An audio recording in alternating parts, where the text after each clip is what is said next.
Fă, ești nebună la cap.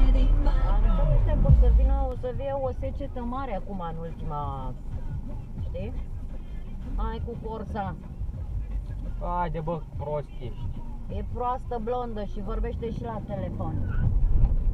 Bă, da, dracu, proastă e bun. Vorbește la telefon, mă, ea. Păi și ăsta mă lipă.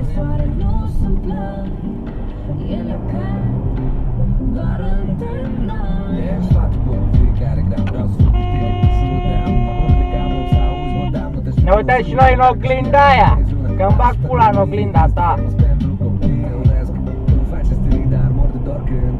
Vorbești la telefon cu toți morții, mătii, să spun.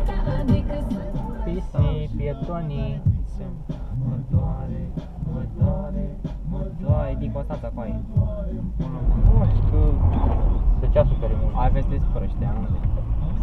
Sinucigași, dracule, sinucigași. Cu colega și tu vă vor să iau 104 sau chiar de 5. Stai că stau ea cu teoria acum, că până. Hai că n-ai luat-o pe roșie. N-am nici nu s-a dat. Hai bagă-te, băga mea și puma.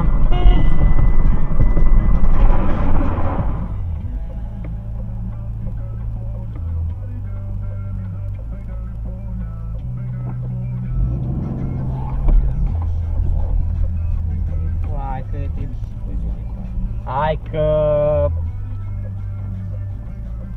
Nu știu de, dar știam că faci chestia asta. Știam 100% să mă opră.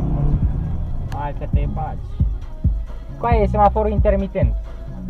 Ce înseamnă asta? Că urmăm semnele, avem drum cu prioritate. Mișcați-vă, pula mea!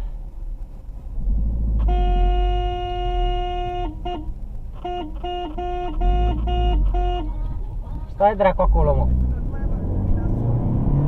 Dați-vă dracu la semnele alea, mă, idioți, dracu de idioți.